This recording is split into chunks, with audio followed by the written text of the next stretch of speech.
In the 1930s, there was a commission in England that was discussing what the future of Eretz Yisrael was going to be, a number of years, obviously, before the state was founded. And there was, I believe it was Chaim Weizmann, who was testifying before the commission and had to explain the connection of Jews to this place, to Eretz Yisrael, to the land of Israel. And he said to the British, he said, you know, and I hesitate to say this in front of a professor of history, so if my facts aren't correct, the general notion of what I'm saying, I hope you'll accept.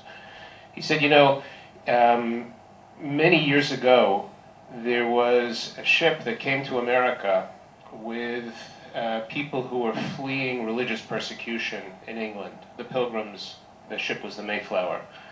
He said, America, to this day, remembers that experience. Once a year in November, Americans celebrate Chag HaHodayah, Thanksgiving. They get together. It's a family experience, turkey, and so on.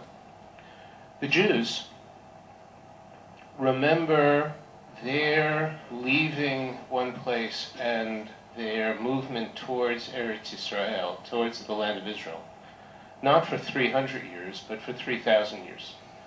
And once a year, one night a year, the Jews, or 2 nights, the Jews come together and tell the story of that exodus. They eat the foods that, according to tradition, were eaten at that time. They discuss that experience. In other words, it is so deep and such a part of their history. It's something that they remember to this day, not 300 years, but 3,000, and in much greater detail than the Americans do what happened on the Mayflower. History, for us, is much more than an academic subject. It is part of our identity. And what you're going to hear tonight is a lecture, not a lecture about the history of the joint, but really a lecture that, through history, talks about the identity of each one of us as professionals in the joint.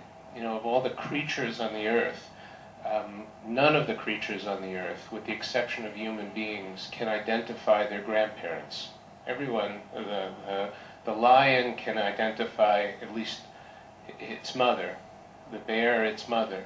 It's only human beings that can go back more than that one generation. And for us, what we're going to hear today is something that speaks to the identity, the professional identity, I think the personal identity of each of us as Jews. And I think it's an added privilege in introducing Professor Bauer that next to him is a face that all of you know, Ralph Goldman, whom I met this morning in Jerusalem. I think one of the wonders of the 21st century, with him this morning in Jerusalem and now on the screen.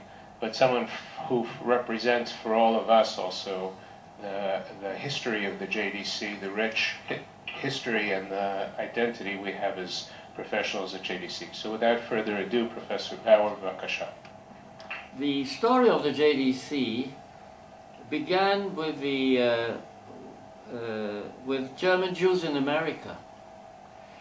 After 1848, German Jews fleeing from the reaction to the 1848 revolutions, together with non-Jewish Germans, came to America to a more liberal atmosphere. And that doesn't mean to say that there was no anti-Semitism in America. There was plenty of it. But it was of a different kind. It was more diffuse. It did not bolt together into a physical threat. It did not penetrate the society to such an extent that it would make the life of Jews impossible in the new country they had just entered. And so these liberal German Jews developed a kind of a subculture of their own. And their attitude to other Jews was based on, I think, 2 principles. One was that they had inherited from their parents and grandparents the attitude that there is an obligation to tzedakah, to contributing to the welfare and well-being of poorer people, to deal with children, abandoned children, with old people who could not support themselves. And the second principle was that they copied what non-Jewish Americans were doing. Catholics and Protestants in their different denominations established social welfare organizations, and the Jews could not lag behind. And so, in the beginning of the 20th century, this came together in efforts to deal with the Russian immigrants, Russian Jewish immigrants, Russia then included most of Poland, who were coming to America after 1882 in very large numbers. There was a kind of a paternalistic attitude, because these Russian immigrants were, in the overwhelming majority, very poor, and the German Jews by that time had made it in America, at least the upper crust of German Jewish immigrants. And they thought that these poor Jews should be supported in one way or another. And so various organizations grew up, developed to do that. And then the view became global. It became global not just in the 20th century, even earlier than that, because German Jews in America thought that they had an obligation to their co-religionists in Europe who were suffering from various types of persecution. Romania, and then in Russia as well. But the origin, the practical origin of the joint, as you probably know, was actually in Palestine, where under the Turkish regime at the beginning of the First World War, Jews were mostly citizens of states that were at war with Turkey, and Turkish persecution in this country was pretty harsh, and Jews fled from Palestine to Egypt, and in Egypt they basically had nothing much to live on. And so the ambassador to Turkey, who was one of that small group, relatively small group of wealthy German Jews, Henry Morgenthau Sr., implored his friends in America to do something on a more general plane. Now, these German Jews contributed money, but they knew that they couldn't do that without involving in some way these Russian immigrants who by that time had developed their organizations. And so they added two types of Russian Jews: the Orthodox and the socialists, who barely spoke with each other. But they would talk to the German Jews, both of them.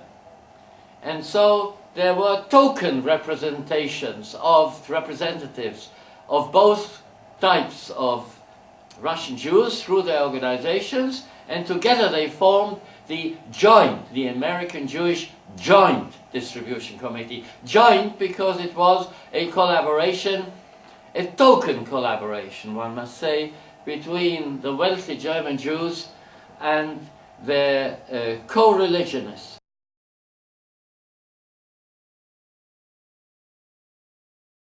For the leaders of the Joint, people like Felix Warburg, who was from the very beginning the head of the organization, the Rosenwalds, the Rosenbergs, the Morgenthaus, the Adlers, the various other people of that kind, they were not ethnically Jewish.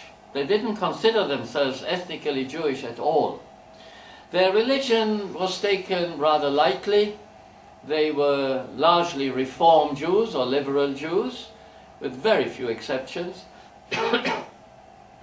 who went to the synagogue twice or three times a year, and they maintained the Jewish festivals and so on, reading from the Siddur in Ashkenazi pronunciation without understanding a word of what they were reading, unless they looked at the other side of the page where there was a German translation. But they had a very strong feeling of obligation to these co-religionists. The Orthodox, for them it was no problem.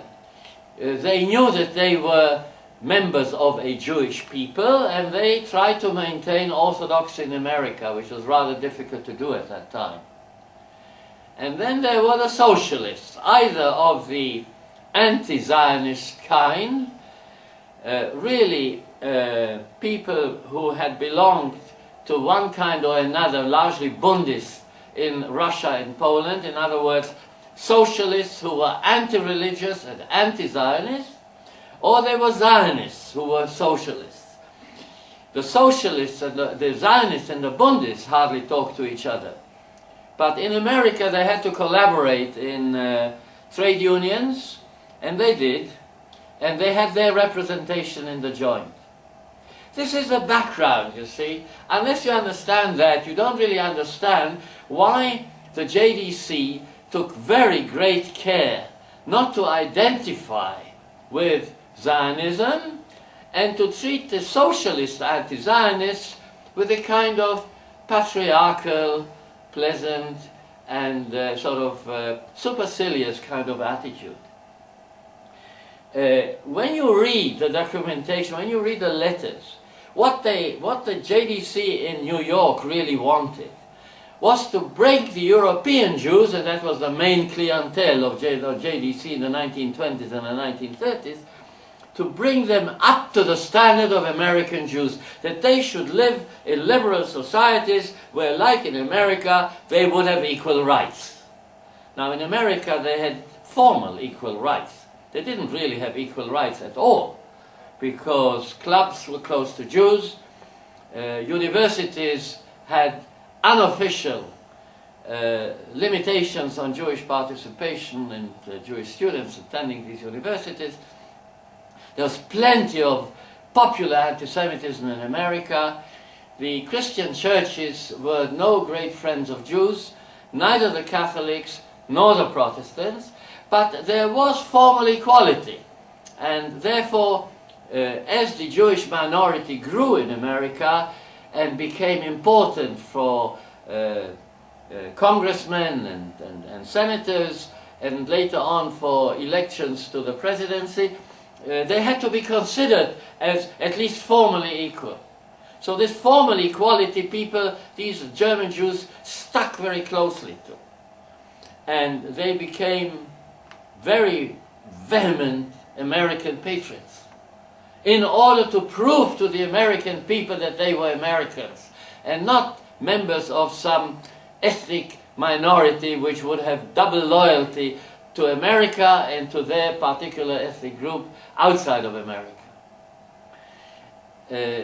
They not only contributed money, they tried to ease the conditions without actually trying to directly influence the internal politics of Jewish communities outside of the United States. They collaborated with people with whom they had no common ground whatsoever.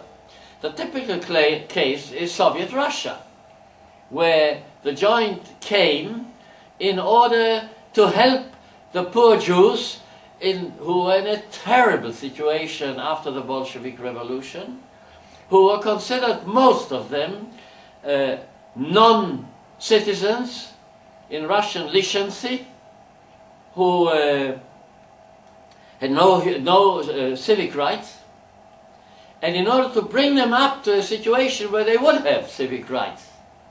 So the joint was the first institution that introduced modern tractors into the Soviet Union, and the first tractor stations that were to work these newly established state and collective farms, the sovkhozy and the kolkhozy, came from the joint. Unbelievable, but fact. And then these agricultural establishment run by engineers and experts from America, Jews from America, working for the joint, then as a kind of a counter to that, they demanded from the Soviet authorities, and they got it. The establishment of Jewish villages, of Jewish agricultural workers, of especially in the southern Ukraine, in the area of Kherson and the Crimea, but also elsewhere, and the absorption of the lichency of the people without any civic rights into Soviet society by turning them into factory workers. This was the people in New York, the joint people in New York, were no sympathizers of communism, not at all. But in order to help the Jews, you negotiate with the devil. And you negotiate in such a way that your people will benefit for it in the Soviet Union. They employed a Russian Jew, Joseph Rosen, to deal with the Soviets. And by the 1930s, this became a collaboration with the Soviet Union, but only on the social welfare and an economic plane. In 1934-35, the Stalinist regime was strong enough to get rid of the joint. And from 35 on, they rather quickly annihilated everything that the joint stood for.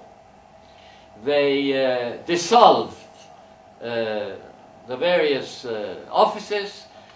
By 1938, all the Soviet Jews who had worked for the joints were dead, killed either directly or sent to the Gulag to die there. The tractor stations were taken over. The Jewish settlements, the Jewish villages were changed. They became Soviet kolkhozy. The Russians and Ukrainians joined them, and the Jews, even if they became a majority, were mostly no longer in charge of their own villages. Because a new attitude to the Jews developed in the Soviet Union, originally an attitude of toleration of ethnic and no longer religious, but ethnic kind of an autonomy. This disappeared completely, and the policy from 1938 was clearly a policy of forced assimilation. Now, you can say that the joint in Soviet Russia failed, but it didn't really. It managed to help in a significant way the transition from a capitalist system where the Jews were on the lowest level, of course, and a group of them in the middle level, to transform them into Soviet citizens who could hold their position within Soviet society.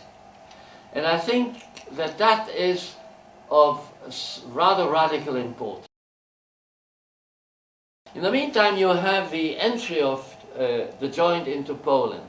But the entry into Poland stopped really, or rather became terribly difficult from 1929 on, because 1929, of course, is the collapse in the Wall Street, the start of the Great Depression, and the joint received less and less money from American Jews. And so it couldn't distribute money that it didn't have. What should they do? And the answer was to help with very, very small sums of money to large numbers of people. There were two main sorts of loan organizations, specially developed in Poland, but also in Romania, in the easternmost part of interwar Czechoslovakia and elsewhere, where in part these were loan casas where people contributed money, and then the joint contributed 50% and sometimes more, and people had to could take out loans at a low rate of interest and then return them. But there were also free loan casas, which were based on the old East European system of Gemilut Chesed, In other words, these were loan casas that did not charge any interest, and where all that was required was after a certain period of years to return the loan. The interest was basically paid by the joint. And these loan casas developed all over interwar Poland, which was a place where Jews were increasingly poverty-stricken, and in the 1930s, one can say without exaggeration, hungry. By 1937-38, one can say without any exaggeration that about 1/3 of Polish Jewry was on or under the poverty level, and many of them on and under the hunger level. There were places in Poland where Jewish kids didn't go to school because they didn't have shoes, and school is in the winter. There were places in Poland where people were totally desperate, and they wanted to get out. They wanted to get out of Poland. In 1939, there were 3.3 million Jews in Poland, and they were not religious. I mean, this is nostalgic nonsense. Orthodoxy declined. In 1938-39, in internal elections to Jewish communities, 38% of the Jews voted for the anti-social, anti-Zionist and anti-religious Bund, socialist Bund. 35% voted for the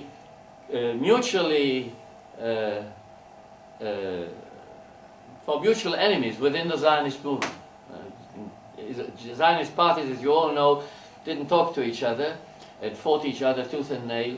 Together, and they never were together, 35%. 23% voted for the Orthodox. This idea, you know, that all Jews in Poland were Orthodox Jews with long side locks and black kaftans is nostalgic nonsense. Which didn't mean to say that these people didn't exist. They were very important. 1/4 of them, 1/4 of Polish Jewry openly identified with them. Doesn't mean to say that the Jews were not religious. The typical story that I can tell you is that of the Bundists in eastern Poland. In other words, the person who voted for the socialist, you know, anti-religious, anti-Zionist Bund, who in the morning went to shul. At lunchtime, he went around with the blue-white box collecting money for the Zionists. And in the afternoon, he was part of the Bundist demonstration against the rabbis. There was no contradiction there. Jewish communists ate kosher meals. Why? Because the grandmother and grandfather ate kosher, so they ate kosher too. Not everyone, but many of them. And I can give you chapter and verse for that. So, within that kind of a situation, there was no address to which the joint could send money in Poland. It had to do it itself. Why was there no address? Because the Bundists didn't talk to the Zionists didn't talk to the Orthodox, and the Orthodox didn't talk to the Bundists. This is typical Jewish life. There is no such thing as a united Jewish people. We are a culture, civilization that exists because it constantly quarrels within itself. If we cease quarreling, we cease to exist. This call for Jewish unity, I always tell people, is a prescription for disaster. We have to quarrel, because that is the basis on which our civilization develops. We didn't have just one Talmud, we had to have two. One in Babylon and one in Jerusalem, because they couldn't agree with each other. We didn't have just one state, we had to have two, Judah and Israel.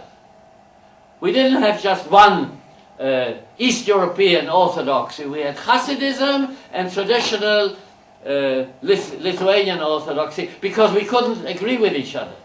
And so on and so forth. There never was a united American Jewry. Forget about it. And there isn't one today. And that's a very good thing. And that was the case in Poland. But the joint demanded to have somebody to whom they could send the money to distribute it. They had a office in Warsaw. And of course, Polish Jewry was the largest group of Jews outside of the United States. And they conducted negotiations, the joint, between these three main streams in Polish Jewry, until finally they succeeded. And a cable was sent to the center of the joint in Paris, which was the center of the European joint, of course, directed from America. And the cable said, we have a cooperation now between the three streams. We have a committee that represents all of Polish Jewry for social welfare purposes. The problem was that the date of the cable was the 2nd of September 1939. One day after the outbreak of World War II. It was too late. Jews were too late. Now, it wasn't only in Poland that the joint was active. The joint was active in Germany. After all, the leadership of the joint came, they or their parents or grandparents, from Germany. And in fact, the two major figures that led the joint, that is Felix Warburg until 1937, and then Berwald, Ernst Berwald, both had been born in Germany. So when the Nazis rose to power, this was obviously a major concern. Again, the people in the joint realized the danger of the rise of Nazism before the Nazis came to power. The head of the joint in Europe was a man by the name of Bernhard Kahn, born in Sweden, of German Jewish parentage. He belonged to the same kind of social environment that the leaders of the joint belonged to. And Bernhard Kahn in 1932, a year before Hitler came to power, said, this is likely the end of German Jewry. The Nazis have every chance of reaching power, and that'll be the end of organized Jewry in Germany. He wasn't, people didn't believe him in America, but he was right. And when Hitler came to power, the joint in Germany too, like in Poland later, asked for a united Jewish organization. There was none. There was no there was no such thing as German Jewry. There were German Jews, but there was no German Jewry. Again, the Orthodox wouldn't talk to the liberals wouldn't talk to the Zionists, and so on. And so in April 1933, 3 months after Hitler came to power, finally they managed to establish a social welfare organization. Not everybody was included, of course. The Orthodox wouldn't participate because it was led by the liberals. The Zionists did, with some reservations. And then in September 1933, finally, they established a united German Jewish representation, which wasn't united either. Because the extremes, radical orthodoxy on the one hand, and radical assimilated German nationalists of Jewish descent on the other hand, wouldn't join. So even then there was no united German Jewry, but at least there was an address to which the joint could send money. And from 1933 to 1938, about 1/3 of the expenditure on social welfare and on emigration of German Jewry came from the joint, despite the fact that the joint had less and less money. Now, they did what they could. The idea was, until 1935, not to emigrate German Jews. The joint, in fact, encouraged people to stay in Germany, because you have to fight for your rights. An American idea which was okay in the United States, but not okay in Hitler Germany. In 1935, finally, Bernhard Kahn and some German Jews, not Zionists, persuaded the joint to enter into the emigration work much more radically than they had before. And now they try to rescue German Jews from Germany. But the majority of the funds did not go to Germany. They went to Poland and Romania. Because in Germany until 1938-39, the Jews, economically speaking, could still exist. In Poland and in Romania, they almost couldn't. And so you have a situation where the joint is fighting for its life because Jews in America no longer had the money they thought they had in the 1920s. And in 1938, if you look in your history books, there was another bout of a deep depression in America. And again, 38, 39, you have a decline in income. You have therefore a decline in contributions. The joint did everything in its power to get more money from American Jews. It did not succeed very well.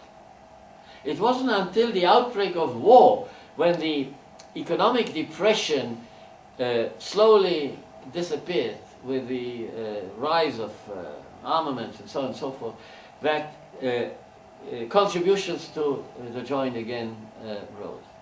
And there you have a kind of a change, because now the joint accepts in America non-German Jews in much larger number into its own ranks.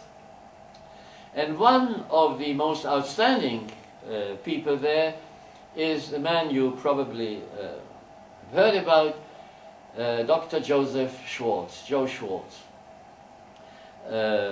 Born in the Ukraine, came to America as a very small child, from a very Orthodox home. He became a rabbi. He abandoned the rabbinate, abandoned organized religion altogether, but remained very, very closely connected to Jewish tradition and to Jewish culture and to the texts. He knew not just the Bible, he knew the Gemara, the Talmud. He became an Orientalist. He spoke Arabic. He did his postdoctoral studies in Cairo. And then he joined first the social welfare organization in New York and then the joint itself. And slowly he made his way, a career in the joint. And when the head of the joint in Europe, after Bernard Kahn, it was an American, Morris Stroper, a wonderful man. When he resigned in 1941, Joe Schwartz, who had been his deputy in Europe, became the head of the joint in Europe. This is 1940. And in 1939-1940, the joint tried to rescue what it had in Europe. It had representations. The interesting thing, you see, and I don't have really enough time to go into all the details, of course. The interesting thing is that the joint was very liberal in recruiting European Jews to work for it. These were not people who were in sympathy with the outlook of the leaders of the joint in New York. Warsaw is a classic example of this. The office in Warsaw was all of them, without any exception, Jewish socialists. Either moderate or radical, either Zionist or Bundist, and they collaborated within the joint very well, the Bundists and the Zionists. This is very unusual. The head of the Warsaw office was a man by the name of Yitzhak Gitterman, a Russian Jew who had fled into Poland from the Bolshevik Revolution, a Zionist socialist. The money man, the treasurer, was a Bundist, David Guzik. Now Guzik is a Polish word meaning button. So Mr. David Button. This is rather important. Because until 1941, the joint in America could still send some money to Poland. Very difficult. Not directly, because the joint had a clear policy not to help the Nazis. So no direct money transfers which the Germans in one way or another would confiscate. But buying, for instance, flour in Romania, which was until 1941 still neutral, and sending the flour to Poland in trains, selling it there for Polish currency, and then transferring that Polish currency to the joint in Warsaw. This was the kind of thing they were doing. Similar things they were doing elsewhere too. They had been doing the same kind of thing in the 1930s in Germany. Now they were doing it in Poland. And until 1941 they could do that. But in December 1941, the United States were entered into the war. On their own, the United States would never have entered the war in 1941 or 1942. They were pushed into the war by the Japanese, and then Nazi Germany declared war on America. America, if the Nazis hadn't declared war on America, I doubt very much whether America would have entered the war against Germany in 1942. But luckily for us, for all of humanity, I think, America, as I said, was entered into the war, was pushed into the war. And that meant the cessation of transfer of money, direct or indirect. So what would the joint do now? What would Polish Jewry do? What would the office in Warsaw do?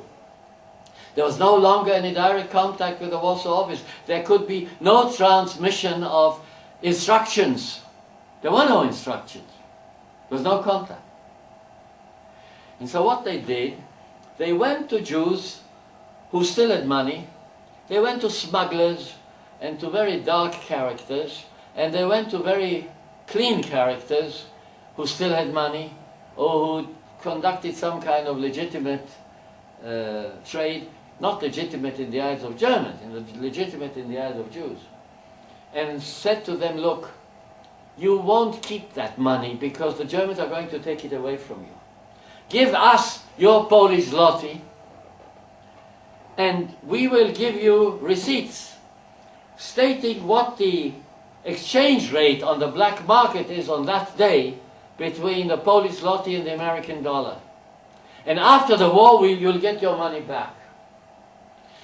Now, if the joint in America had known this, they would have got heart failure, because this was against American law. And Ernst Beerwald, the head of the joint, his favorite saying was, if in doubt, ask the State Department. So that would have been no go. But who cared in Warsaw what the people in New York were thinking? You had to get money to help Jews. We were the representatives here, they said, of World Jewry. We have to help. The joint became, from an American organization, actually a world Jewish organization. The joint was a bitter enemy of the World Jewish Congress. I mean, the hatred was fantastic. But it wasn't the World Jewish Congress, because simply it couldn't. That worked in Europe during the war, except marginally. What was really important was the work of the joint. What happened after the war? After the war, the joint became a huge organization because American Jews now contributed large sums of money. And it was crucial in the establishment of the State of Israel, not directly, but by supporting the displaced persons camps in Europe, in Germany, Austria, and Italy, from where the remnants of European Jewry pressed the Americans and the British, and that pressure was a major factor in the establishment of the State of Israel.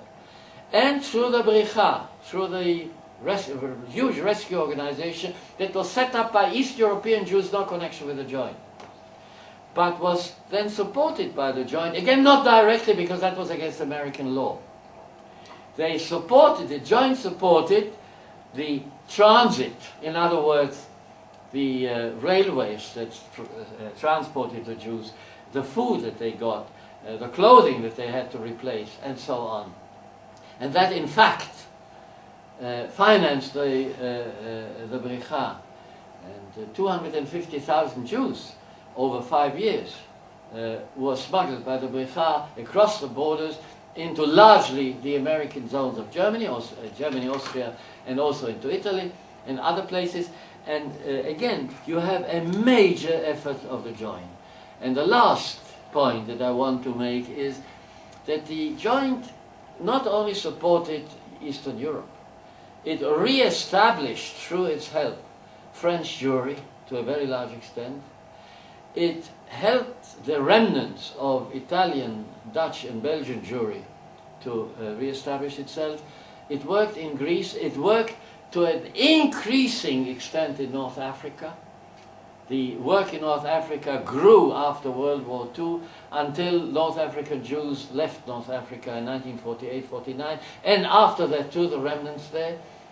And it operated on a huge scale, again indirectly in Shanghai, for the 18,000 Jews from Central Europe who had found refuge in Shanghai in World War II. And then it came here, into Israel. It established, and without the establishment of these various efforts here that the joint made with sick people, with old people, with new immigrants and so on, Israel would probably have had a terrible, terrible time, because there was no money, there were no resources, and the state was dependent on the one hand on the joint for internal help, and on the other hand on Germany after the restitution agreements in 1953 for the supply of arms and capital goods. So there was, the joint is not just an American organization, it is first and foremost an American organization. It is first and foremost dependent on the wealth and the contributions of American Jews. It becomes a world organization, an organization that deals with Jews everywhere in the world. And I think that is what I wanted to say. And now I understand it's your turn.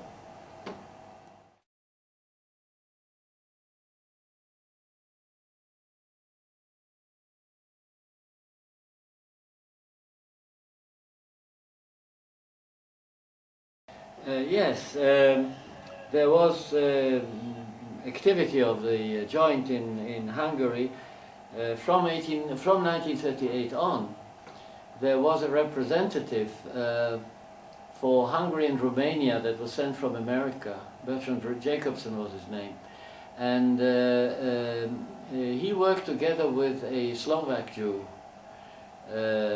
the father of the later representative of Israel to the United Nations, Professor Yehuda Bauer, his father, Moshe Blum. And they covered the area of Hungary, Slovakia and Romania.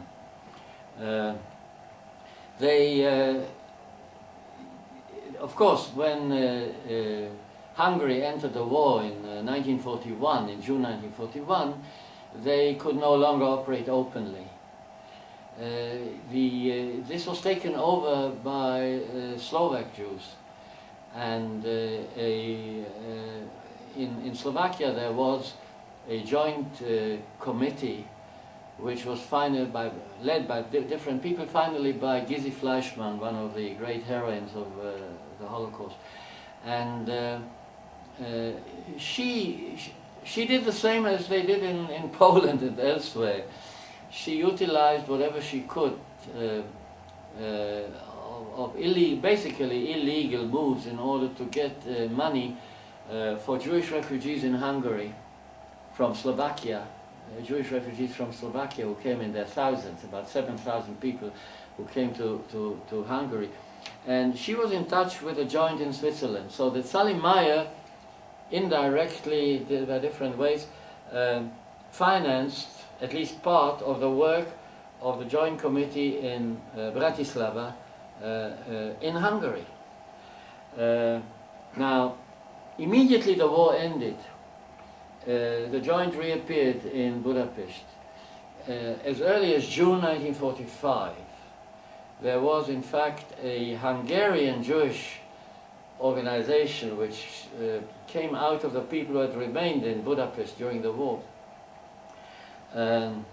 some 72,000 Jews came back to Hungary, who were not only Hungarian Jews, but also partly Slovak and Transylvanian Jews. But many of them, most of them I think, stayed in Budapest. And then there was an attempt, well, a successful attempt I should say, to re-establish the bureau of the joint in Budapest with American representation and local representation. They didn't always work together very harmoniously. And very quickly, in already 1946, it was clear that the communists were getting more and more influence in the Hungarian government. There was, after all, this was after all Soviet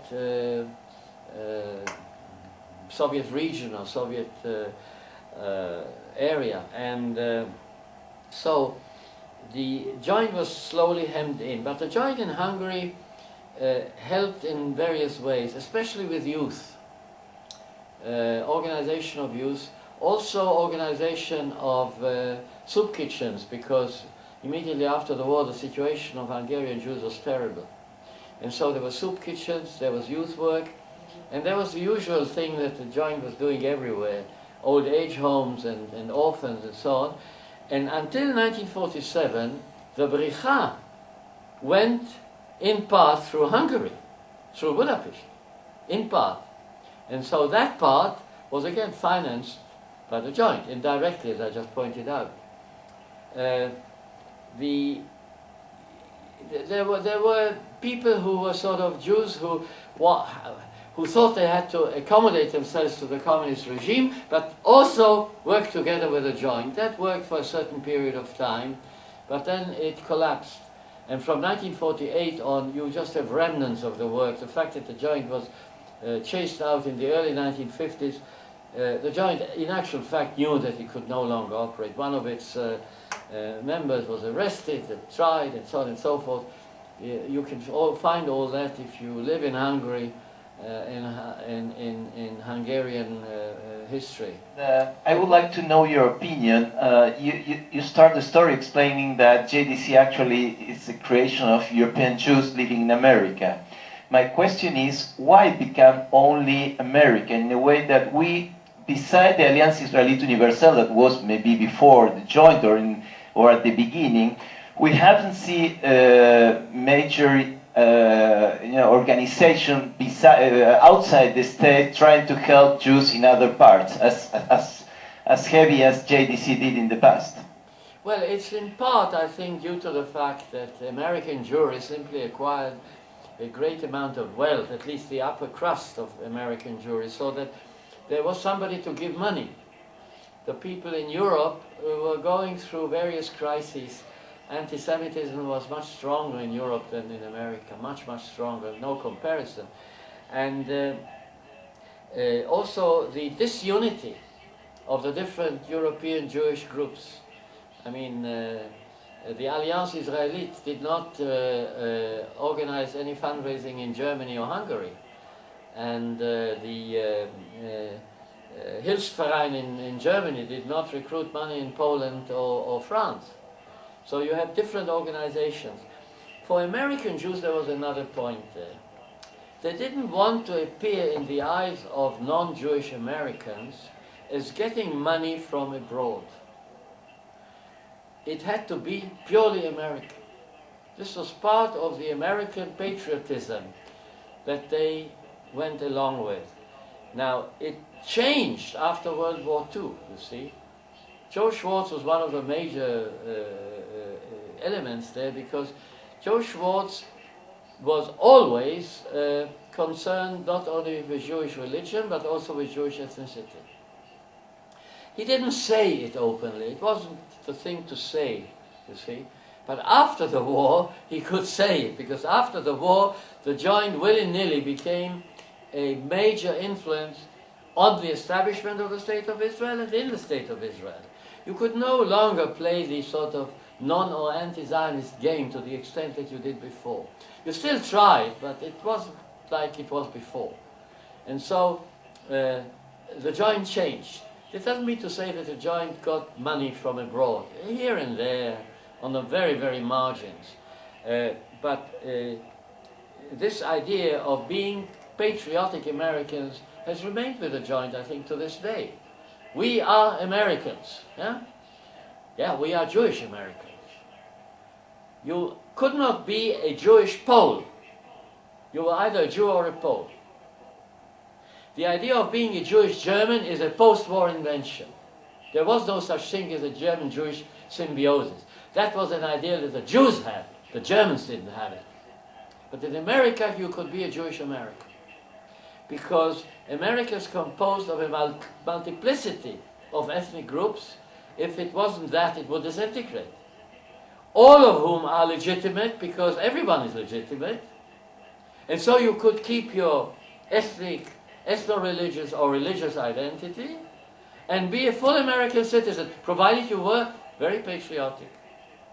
And so the idea of recruiting money outside of America, I follow this because I'm not an American Jew.